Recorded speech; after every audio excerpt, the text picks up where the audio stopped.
Okay, so this video is, I think, the third in a series that I'm very slowly doing, and I might stop doing at any point, that I call Overthinking Mapping. So this is just things that I come across when mapping that I think are interesting conceptually and that can be useful, valuable, interesting for other mappers to think about. Perhaps they have thought about and they can tell me some thoughts back that I might find useful and so on. So, worth talking about. So today I want to talk, and I'm going to use multiple maps for this. It's something I've been thinking a lot more about recently and have been kind of expanding my repertoire with, doing things that previously I wouldn't be doing, and I'm pretty happy with the results. And it has to do with leans and sways. So I'll explain how I differentiate those two in a second. General body movement, and specifically the rhythm of body movement and the frequency and the relation to walls and structure of the song, and stuff like that. So just to kind of give a very initial overview, I consider lean to be primarily when you rotate your body due to hit like palm out notes, like rotated notes and stuff like that. So it's like when you turn around like a clock side to side. Whereas sway is more when you shift your weight to one side and the other, but you still are more or less straight, like your headset's still kind of straight, so you're not rotated, you're just moving to one side and the other. Now these two are very related, and a lot of the time they work together, and some people will use one instead of the other. So it's not that easy to just differentiate them, but me and a lot of other mappers kind of see them as two components of body movement that are quite important. So when you have a map where you want to have a body movement like this, whether lean or sway, one thing that I talk a lot about, and I've talked a lot about for a long time, and I still believe in very much so, is this notion that the body is like a pendulum. So that means that it goes to one side, then it comes back to the other, and goes to one side, it slows down until it reaches like the apex on one side, and then it turns, at that point the momentum turns around and it accelerates towards the other side. The neutral position is the moment where it's moving most fastest, which is when the pendulum is in the middle, and then it slows down as it goes to the other side until it reaches the apex and it keeps going back and forth. Obviously, it's not exactly like a pendulum because there's you're a person, you're moving voluntarily, and there's music that changes it, so there's variation in it and so on. But the basic idea is that, and what that implies is that the frequency of this movement should be pretty regular. So if you're doing a Fitbit map, one thing that a lot of Fitbit mappers have said for a long time, and me included, and I still think it's the way to go in terms of the basis, is that you should have lean walls. If you have Dutch walls, you should have them at regular intervals, like every 2 bits is a good typical thing. Some people do every 1.5 bits sometimes, some people do every 3 bits, every 1 bit. It depends on the song, it depends on the part of the song. Sometimes changing between different parts can be interesting, but overall, within the same section, you want to keep a regular rhythm for them because of this pendulum movement, because that makes it more comfortable, it makes it more natural to just go one side and the other, and one side and the other, and so on and so forth.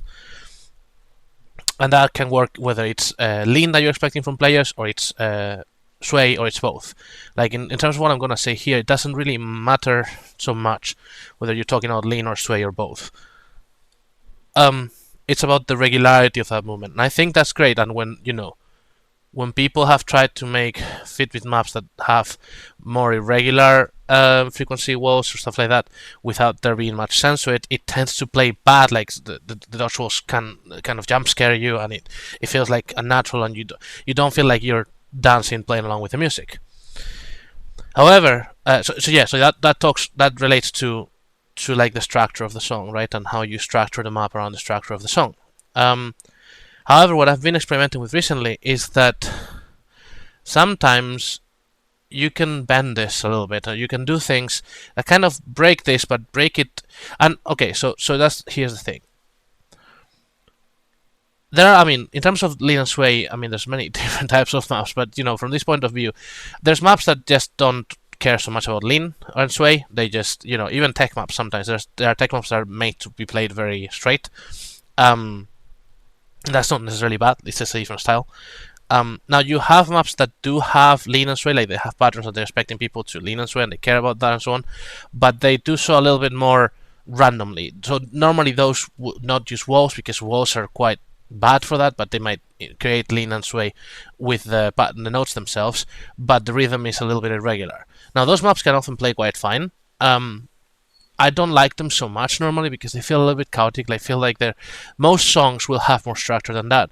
So I feel like it is a good idea to represent that structure of the song, the basic rhythm, every beat, every 2 beats, with the lean and the sway. And when you have a map that doesn't do that, you're kind of missing something. Now, it depends on the map, and some of the maps are very fun to play, but, that's kind of the intermediate point. Then you have maps like the ones that I've done when I've done a lot of dodge walls and so on, most of the time, which are very structured. That I have a very clear frequency of dodge walls and stuff like that. Now, sometimes you might break that. There might be a dodge wall that you move to the side because you want to make space for vision or something like that. But still, the basic idea of how you're supposed to move and how the walls are making you move will remain regular. And that's the main type of wall maps that I've made for most of the time. So what I'm going to talk about today is more like when you break that, but you break not just randomly or just in a kind of I don't care about the structure of the song way. Like you're not just following the patterns wherever they go. You still have structure to the body movement, but that structure is a little bit more complex than simply going one side then the other at a regular interval. And I try to do that in relation to the song. And as I said, I've done different variations of this in multiple maps recently, which are not published, neither of them. So this map that I'm showing right now will be published in a couple hours. The other two are still work in progress, so not published. And I am quite happy with the results, and I wanted to talk about it. So sorry for the long introduction. Now I'll show you what I'm talking about. So maybe let me just show this section and explain why I feel this is unusual and how I think it works. So it's the chorus of this song.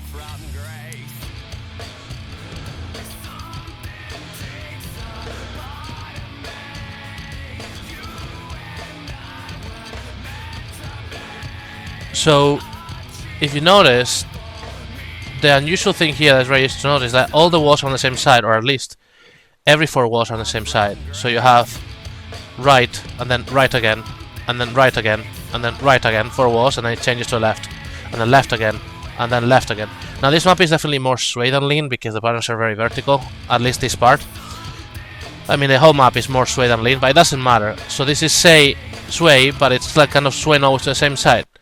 However, notice how it does follow the structure of the song, and it's not like the play is actually swaying all the time to the same side, because I do make care that the patterns in between the walls pushes you a little bit to the other side. So you can see my headset, I am swaying one side and the other, one side and the other. But obviously, because of the walls and the heavy crossover patterns, especially like stuff like this, when I'm swaying on the wall, I'm swaying a lot harder than in the middle. Like, you can see my headset goes a lot to the right here. But then it comes back a little bit to the left, but not fully, and it goes to the right again. So it's kind of, the idea, what I'm getting here, is kind of like, my default position is here, and then I'm swaying between the middle and the far right. So there's sway, but it's sway with a bias towards one side. And I think that works well for various reasons. Because of the music. Like, the way this music sounds, it sounds like you have this snare. I think it's a snare. That's playing every 2 bits. Wait, is it 2 bits or 4 bits? Yeah, 2 bits. And I could have easily done it like one side than the other, but that would have felt a little bit less violent than it should. Like, it feels like the movement is faster than that, like that would have been half the frequency of the sway. And if I had wall in the middle, it would feel out of place. So that's why I went for this. I said, okay, I want a faster frequency where every 2 beats, so basically every 2 beats I cycle, so I'm still doing a pendulum, but it's a pendulum that's displaced to the right, and the emphasis is always on the snares. So that, in that sense, it kind of breaks apart from that regularity of one side and the other, but it does so in a structured way that, in my opinion, matches the song pretty well, or at least I think so. And it's also quite fun to play. I really like how this plays, and it emphasizes the right things. So it's not something I would have done before, having 4 walls on the same side, one right after the other. But by doing it in a calculated way here with the patterns that do make you go to the right and placing that emphasis on the snares, I think it works quite well. And I think that what I'm trying to say here is that you having structure in your map, especially with body movement, having structure in the body movement of your map that relates to the structure of the music, even when you use walls, doesn't necessarily mean that you have to have left and right, then left and right at regular intervals. You can do stuff like this. And I want to show you 2 other maps that are work in progress that I'm doing that have different versions of this, probably less intense than this, but in some way I also break that. And at this point, maybe I should have said it earlier, I do think I'm not the first person to do this. Like, a lot of people do this stuff, and in large part I've been thinking about this because I've played maps that do stuff like this, and I've noticed it when playing, and I was like, oh, I play pretty well despite being a little bit irregular. So why is that, right? And I've been thinking a lot about it, and I think those mappers probably, it's not that they did that intentionally, like they knew what they wanted to map, but they didn't think so abstractly about it. I don't think so. I think they just went with one, like, intuition, and then mapping something and then tweaking it until something that played nice to them and they liked. And what I think I'm good at is kind of this abstraction in a way, and getting stuck in this concept of, okay, so the body movement doesn't need to be exactly regular in this way. It can be more it can still follow the structure of the song while having a little bit of, bias to one side, or strange rhythms and so on. And then when you understand that concept, you can apply it to maps more generally, and you can get some pretty funky stuff. Like, it's opened up a lot of possibilities. For example, one thing I would say about this one of the advantages, because one of the alternatives you could have here is having another wall here on the right? So having walls every 1 bit. The problem with that is the movement would be more violent to the left, which would remove emphasis from the snare, but also it would create some issues with vision as well, vision blocks. So, for example, I don't know if there's any, like, this note might be a little bit problematic. In other maps it might be more obvious. Like, if you have walls, dodge walls constrain vision a lot. So by basically, if you want to think about it, having this sway movement with only half of the walls, I'm opening up the vision while keeping a similar movement. But also I'm emphasizing the snares, like I said. So it's like, it just feels like it suits the song pretty well. I'm not saying it's the only way to map it, and I have 4 other difficulties that do this differently, but I think it works quite well. So let me show you the 2 other maps, because they do different things that I think are in the same vein of using using an less than perfectly structured body movement that, however, follows the structure of the song and is quite structured. Like, it's not totally regular, but it is structured. So let's see. This one. This is another work in progress. So here, have a short kind of small intro section, and then the intro kind of builds up slowly. So at this point, when we start this section, I introduce like the main lean movement. So this is a pretty lean heavy map, or at least what I've done so far.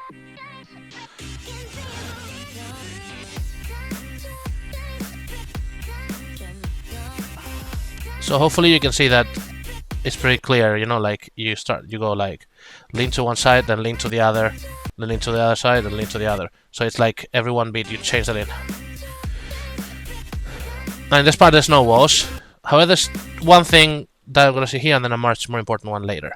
The first one is one thing that I have known for a while. Sometimes it's hard in maps like this to avoid one side being a lot more heavy than the other, because if everything goes in pairs, you're always going to have the kicks on one side and the snares on the other. So sometimes you want to switch to the other side, and it's hard to do it. One way to do it is what I do here, which is to use neutral movements. And here, I don't know if it's probably not very noticeable if you don't think about it, but I'm switching the lane. So here, notice that the kick starts with a lean to the right, so the notes are on the left, and the snare is the other lean, kick, snare, kick, snare, kick, snare. But then here I use this kind of transition with these neutral movements here to switch it, and now the kick is on the other side.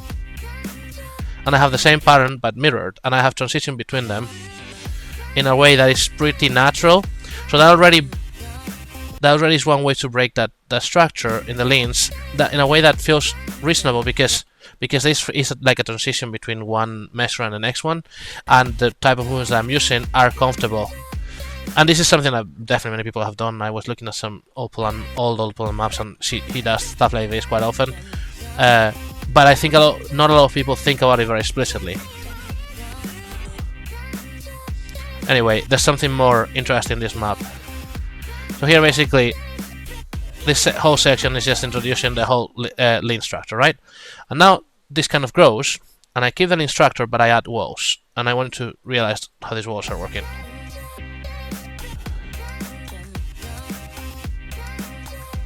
So similar to before, I have two walls on the same side, and then the other, and except I do have more walls. So I have this dodge wall, then I have this wall, which is to the other side, but it's on the 6th lane. So it's not forcing like, and I mean actually it's a little bit late as well, because it's representing as well the piano notes. So the din din din din din din din din. That's what the walls are representing, and it also helps represents the lean a little bit. So the idea is you do lean to the other side, but similar to the previous map, it's not as intense as the other one. And I do have a wall, but it is both late and on the 6th lane, so that kind of represents this notion of you are going to the other side and then back, but it's not as intense. And the thing as well is that this music, to me, especially with the piano notes, ding ding, ding ding, ding ding, it sounds insistent, like it is insisting on the same side all the time. And I mean the patterns are also doing that because of the how the emphasis is made. Because the patterns to this side are kind of less intense, like this is a pretty normal pattern. This is more lean heavy, especially when you have I mean that's pretty lean intense, that you can see I lean quite a bit there. And then stuff like this and like that. So that, the lanes to that side are more intense, even though you have stuff like this that are to this side. So what I'm trying to say is, similar to the other map, but with leans instead of sway now, after having introduced the basic lean movement, I add walls, but make them bias to one side. So that, and also, in this case, it actually helps enormously with vision, because if I had to have a wall here on the left, and this all of this would be completely vision blocked. So this also has a side effect of improving vision. But that's not why I do it. I do it because the structure of the song feels like it supports it. So I still have this pendulum movement, except it's not that exact, it's not that extremely regular, it's a little more open-ended. And I think that enhances quite a bit. So, if you look at these two sections tied together, I think personally I like how it feels. There's also, of course, those little tricks to switch the side, like here. Like, I think people who play don't realize that, and even mappers don't realize that, unless they look at it. Yeah, see here I do the same switch, and then I lean to the other side.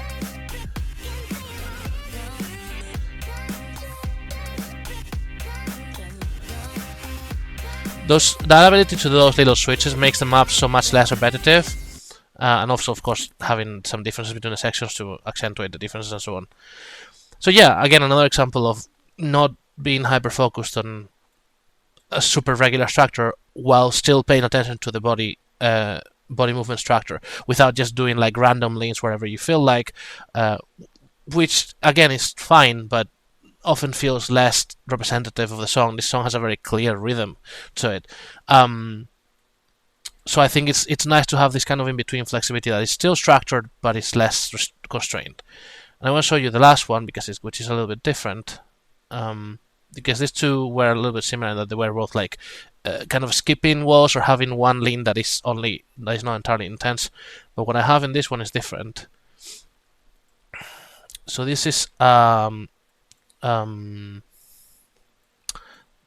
is a Fitbit map. So it has a lot of crouch walls, which is not that important. That's not what I want to focus on, but it is kind of related to it. So I'll show you and then I'll point it out. So this is, again, it's a lean and sway. This has both lean and sway. It has actually anti-lean walls, which are like you lean on the pattern, but then the wall's on the other side, so you have to sway pretty hard to avoid hitting the wall, and squat crouch wall. So it's a very movement heavy move. Right, that's an anti-lean wall because you have to shift all your weight to the left to avoid hitting the wall while hitting the pattern, and then it also has a crouch.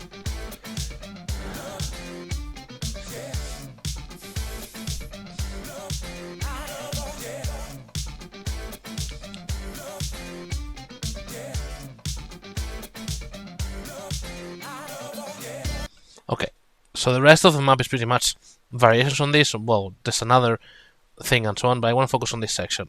So what I want you to realize again is the structure of the leans. So you go, well, there's a crouch every four walls. That is clear. So it's wall, lean, or well, sway, sway, sway, and then crouch again, and then sway, sway, sway, and crouch. Right, and that is pretty clear. However, look at the sides of the walls. Here we're going to the left, then to the right, then to the left, and then the walls to the watch to the right as well. And what's going on here in the middle? What's going on here in the middle, even though I can't make the walls dodge walls because it would be very violent and it would be difficult for vision, the idea here is I'm doing a faster sway to one side and the other. Just look at the headset, okay? So the headset goes left, right, left, and it goes right, left, right. And this represents what I feel is one of the most basic rhythms of this song. For the whole song, it goes bum, bum, bum, bum, bum, bum, bum, bum, bum, bum, bum, bum, bum, bum, bum, bum. So what I'm doing here is I have a regular rhythm that goes, you know, one side, then to the other, two beats later, then to the other 2 beats later. But in this transition part, at the end of each measure, I do 2 fast switches with the pattern. So here I'm going. So I start left, right, left, and here we go right, left, right. So let me point it out. It's left, right, left, right, left, right, left, right, left, right, left, right, left, right, left, right. Left, right, left, right, left. So hopefully you can see that, and I think that fits the music really well, and it also has the other advantages of changing the pattern. So here I have the crouch on the left. If I didn't have that switch, I would have all the crouches on the left. But what I can do is I have the crouch on the left and I do a little swap and then the next crouch on the right, because I have accelerated that on that transition part, which feels like the music is justifying very well.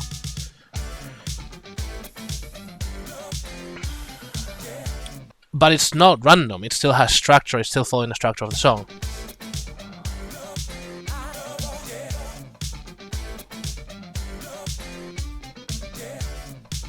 Of course, to make all of this work, you have to make, you know, the note positioning, the rotations, the transitions, make them work. All of that is important. And I just kind of builds with more tech. That's the same idea.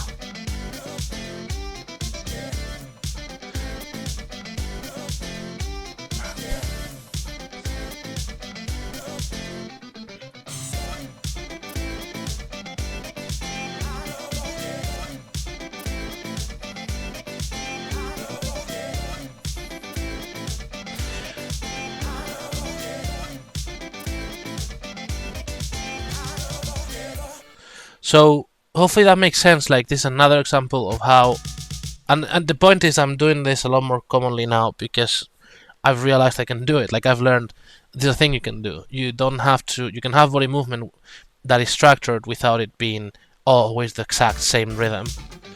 By paying attention to the rhythms in the song and using the pattern in certain ways that make sense, that has structure, but it's a little bit less rigid. And I think the results are create a lot more variety, open up things like vision, give you ability to mirror patterns, to have more diversity in general, and also better emphasis, because to some degree this also achieves emphasis in this part, this transition, which I think feels really good, and on the crouch as well. Whereas if I had perfect regularity here, maybe the crouch would feel a little bit after a while it would feel too repetitive.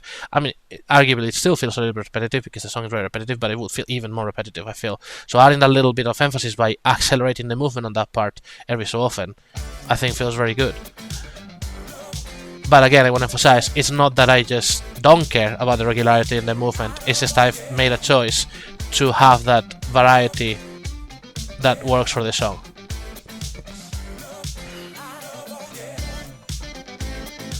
Left, right, left, right, left, right, left, right, left, right, left, right, left, right. No, I really like it. So yeah, that's a long run to talk about this, but I'm quite happy with having learned this, and I wanted to share it because I think, as I said, I think a lot of mappers do stuff like this. I don't think many of them do it consciously. Like, it's more an intuition thing, an instinct, which is fine. That's good. You need intuition, but sometimes putting names to things and being able to think about things can help you. Like, maybe you have a map and it doesn't quite work and you don't know why. So understanding these kind of concepts can sometimes make you understand, okay, I think this is why this map isn't working, or I think what I need to make this map better is to do something like this, or I think this is what I like about this map, stuff like that. So that's the purpose of this kind of discussion. I hope someone finds it interesting. And let me know if you disagree or agree, or you think this was obvious to you, or whatever. I'm happy to discuss.